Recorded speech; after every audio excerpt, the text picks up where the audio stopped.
Our house was a palace, sure, but a cold and echoing one.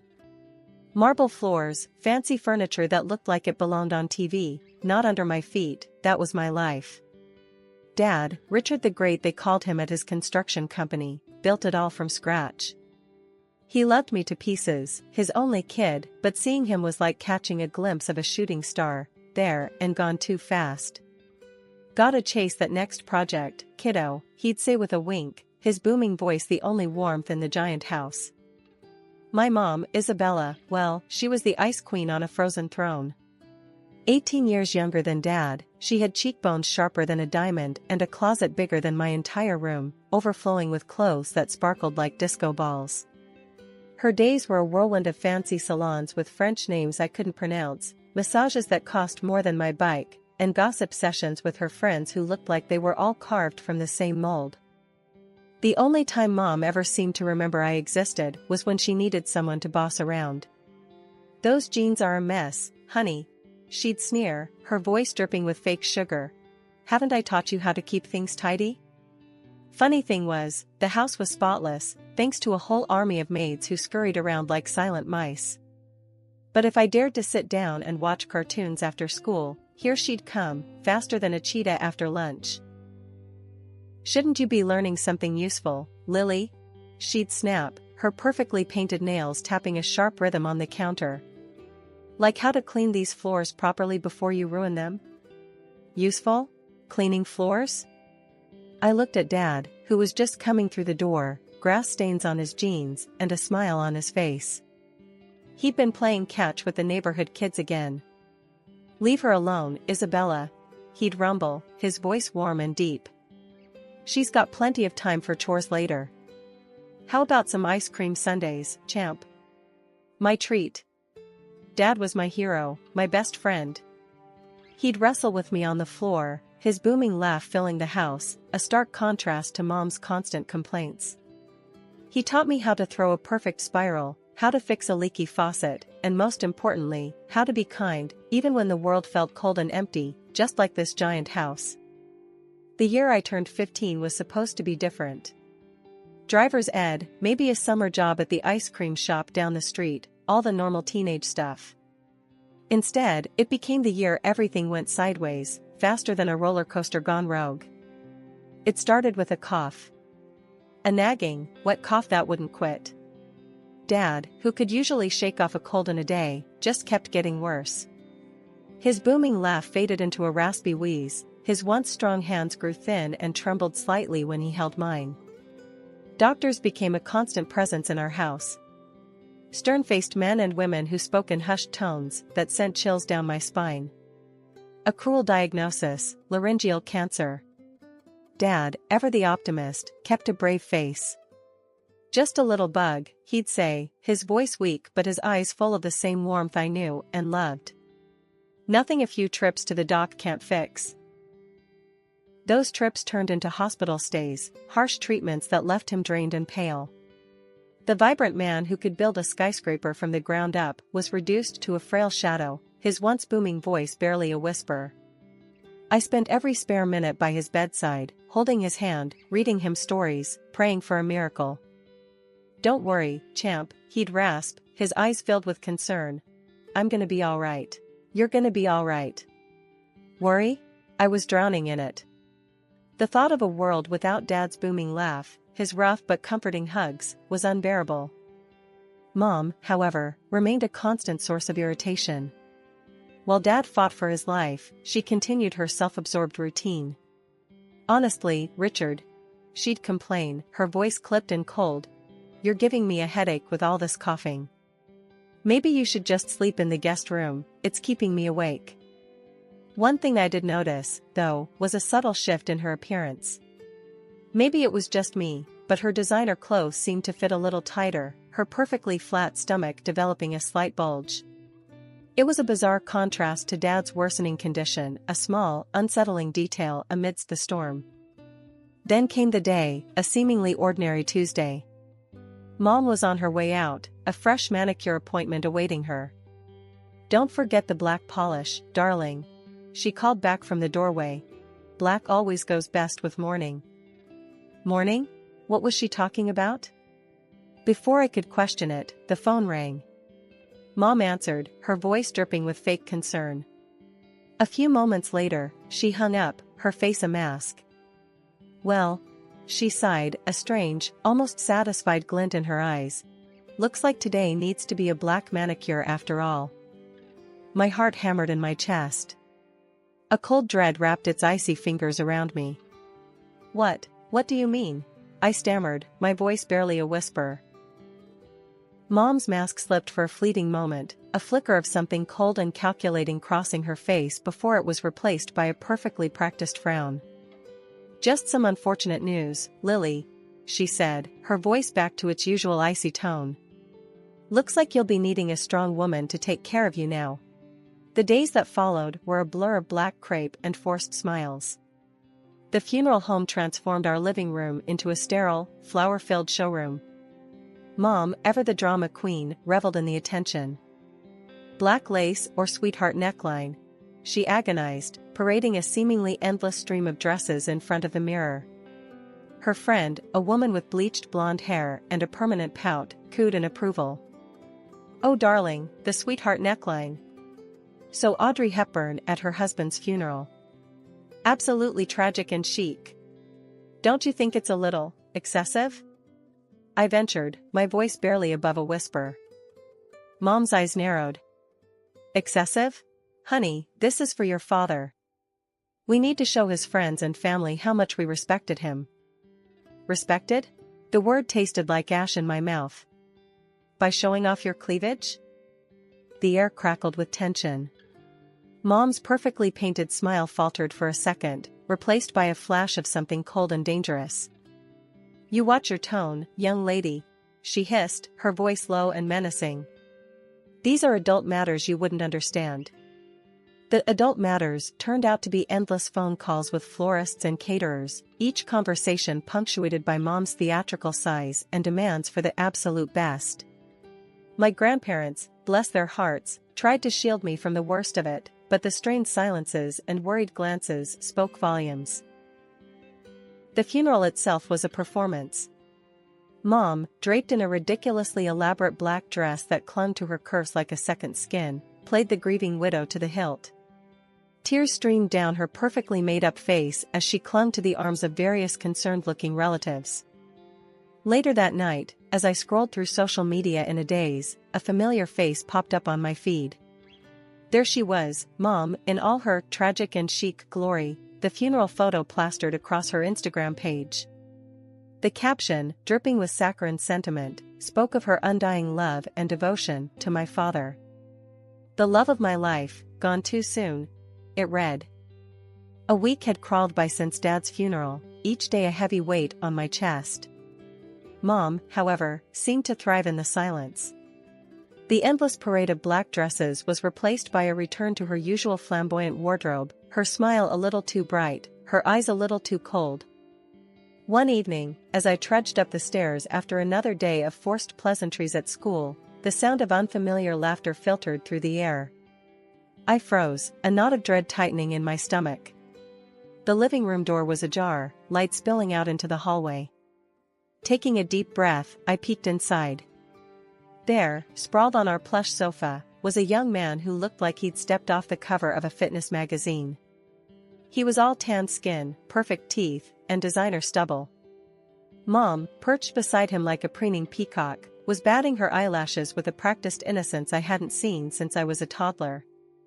Lily, she purred, her voice dripping with fake sweetness. This is Michael, my fiancé. Fiancé? I repeated, my voice barely a croak. Mom's smile faltered for a brief moment, a flicker of annoyance crossing her face before it was replaced by a too bright cheer. Yes, darling. Isn't that wonderful? Michael is going to be living with us now. Michael, who hadn't even acknowledged my existence until now, finally grunted a greeting. Before I could process this latest absurdity, Mom continued, her voice taking on a patronizing tone. And guess what else, honey bunch? We're expecting. Expecting? My mind reeled. Not only did she have a new husband-to-be a week after Dad's funeral, but she was also pregnant? It was all too much to take in. What about, Dad? I stammered, the words catching in my throat. Isn't this a little? A little what? Mom snapped, her mask of cheer slipping for a moment. A little inconvenient? Don't be ridiculous. Life goes on, darling. And besides, she leaned in, her voice dropping to a conspiratorial whisper. Michael here makes me truly happy. Something your father, bless his soul, was never quite capable of. Fury, hot and raw, bubbled up inside me. You never loved him, did you? I spat, my voice shaking with rage. You cheated on him. Mom's eyes narrowed. The smile was completely gone now, replaced by a steely glint. Perhaps, she admitted with a cold laugh. But that's none of your concern, is it? Now, from now on, you'll do as Michael and I say.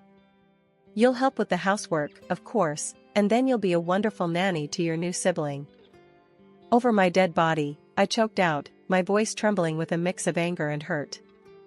Don't get sassy with me, young lady, Mom hissed, her voice low and dangerous. This is my house, and you'll do what I tell you, or you'll get out. The ultimatum hung in the air, heavy and suffocating. I straightened my spine, a newfound resolve hardening my voice. I wouldn't stay under the same roof with you for another minute even if you begged me, I declared, my gaze unwavering. You may have gotten rid of Dad, but you won't control me. Mom's face contorted in fury. Get out then, she shrieked, lunging towards me. She grabbed me by the shoulders and pushed me out the door. And don't come crawling back when you have nowhere else to go, she bellowed after me. I didn't answer. The front door slammed shut behind me with a satisfying thud. Snow swirled around the streetlights, casting an eerie glow on the deserted sidewalk. I was in my school clothes and sneakers, completely unprepared for the winter chill. But the sting of the cold was nothing compared to the burning betrayal in my heart. Looking down at my flimsy clothes, I spotted the abandoned garage across the street. Dad used to keep his old tools and some winter gear there. Maybe, just maybe, there was something I could use to keep warm for the short walk. The garage was a treasure trove of forgotten memories. In the back corner, under a dusty tarp, I spotted a familiar shape, Dad's old hunting jacket. It was worn and faded, but the thick leather promised some protection from the biting wind. With shaking hands, I dialed a taxi, my teeth chattering uncontrollably. The wait seemed to stretch on forever, each passing minute a small eternity. Finally, the headlights pierced the darkness, a beacon of hope in the cold night.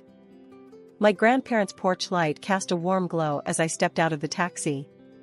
Tears welled up in my eyes again, this time a mix of relief and sorrow. My grandma opened the door before I could even knock, her face etched with worry. Lily? What on earth? Her voice trailed off as she took in my appearance. Honey, you're freezing. Come in, come in. She ushered me inside, wrapping a thick blanket around my shoulders. Grandpa was right behind her, his face grim as he took in my tear-streaked cheeks and the oversized jacket. What happened, sweetheart? He asked, his voice gruff but full of concern. I took a shaky breath, the warmth of the house slowly seeping into my bones. Then, in a torrent of words, I poured out everything, Mom's cold behavior after Dad's death, the fiancé, the pregnancy, and finally, the cruel revelation. My voice cracked as I spoke, the raw pain and betrayal spilling out into the room. By the time I finished, I was sobbing uncontrollably, my body racked with hurt. Grandma held me tight, her silence a comforting presence. Grandpa, after a moment, cleared his throat. There's something you should know, Lily, he began, his voice low and serious. Before your father passed away. He paused, his gaze flickering to Grandma before continuing. He knew all about her cheating and pregnancy, and well. He hesitated, then met my eyes. He had a lawyer come in and change his will. My heart skipped a beat. Change his will?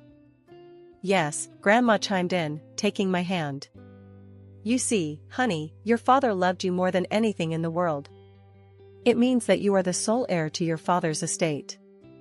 My jaw dropped. Everything? Everything, Grandma confirmed with a sad smile. But because of your age, you can't fully access the money until you graduate from college. Until then, a legal guardian needs to manage it. Not Mom, I blurted out before he could finish. The thought of her controlling Dad's money meant for me, was unbearable. Grandpa and Grandma exchanged a knowing look. Of course not, Grandma said, her voice firm. That's why we need to talk about custody. But to take you away from your mother, we need proof of her unsuitability. Proof? I reached for my phone, a mischievous glint entering my eyes. I have plenty of that. Over the past year, in a misguided attempt to protect myself, I'd started recording some of my arguments with Mom. The last conversation, the one where she kicked me out, was there in all its ugly glory. With trembling fingers, I played it back for my grandparents. The sound of my mother's cruel words filled the room, each sentence a fresh blow. By the time the recording ended, a tense silence hung heavy in the air. Then Grandpa cleared his throat. This is more than enough, Lily. We'll get you a lawyer first thing tomorrow. You won't be going back to that house. Relief washed over me, warm and welcome. It wasn't just about the money anymore. It was about safety, about being in a place where I was loved and valued. A week had crawled by since the blow-up with Mom. One sunny and cold afternoon, as I was helping Grandma cook a pie, a loud, insistent pounding shattered the quiet. I froze, a knot of dread tightening in my stomach. Grandma straightened up, her eyes narrowed in suspicion. That sounds like trouble, she muttered, brushing her hands off the flour. Before we could even exchange another word, the front door swung open with a bang, revealing a sight that made my blood run cold. Mom stood there, her face flushed with anger and desperation. Her hair was a mess, her clothes looked like they'd been slept in, and her eyes held a manic glint that sent shivers down my spine. There you are, she shrieked, her voice laced with a barely contained fury. You little ingrate. How could you do this to me? Grandma stepped forward, her voice firm but unwavering. Lily doesn't have to do anything, dear. She's here of her own free will. Mom scoffed, her gaze darting around the room before landing on me. Free will? Don't be ridiculous. You filled her head with lies about me. Lies? I echoed, my voice shaking with a mix of anger and disbelief. You're the one who lied, Mom. You lied to Dad, you lied to me, and now you have the nerve to play the victim? You never loved me and Dad. Mom's face contorted in fury. Don't you dare talk about your father like that. And love? You think that dusty old man was capable of love? He was boring, Lily. A drag. I deserved more.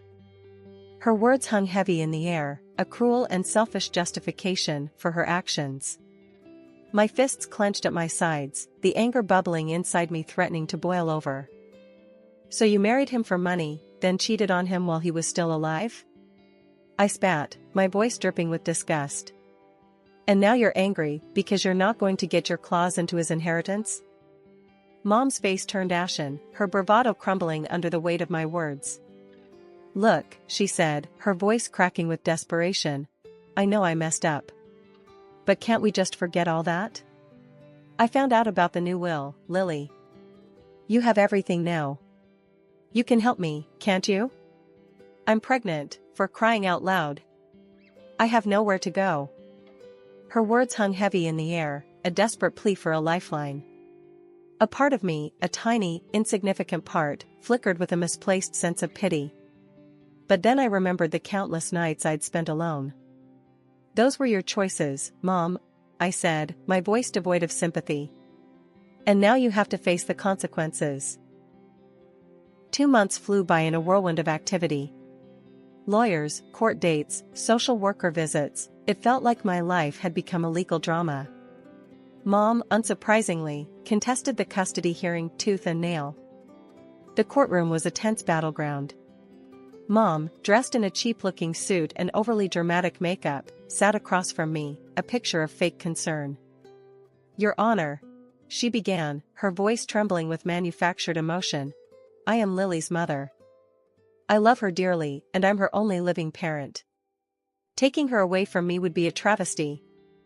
Her words were like nails on a chalkboard, a stark contrast to the cruel reality I knew. My lawyer, a sharp woman with a steely gaze, wasted no time in presenting her case. The recordings I'd made played on a small speaker in the courtroom, each snipped conversation a damning indictment of Mom's character. Her voice, dripping with contempt and frustration, filled the room, leaving a stunned silence in its wake. Then came the final blow, the recording of the night she kicked me out. The raw fear and confusion in my voice, the chilling indifference in hers, painted a picture 1,000 words couldn't express. As the last recording ended, a heavy silence descended upon the courtroom. Even the judge, a stern but fair-looking woman, seemed taken aback. Looking directly at Mom, I took a deep breath and spoke, my voice surprisingly steady. "Your Honor," I said. "Does this sound like the voice of a loving mother? Does this sound like someone who deserves to raise a child?" Mom opened her mouth to retort, but the judge held up a hand, silencing her.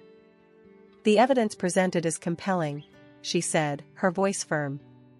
"The recordings paint a clear picture of a dysfunctional and emotionally abusive relationship.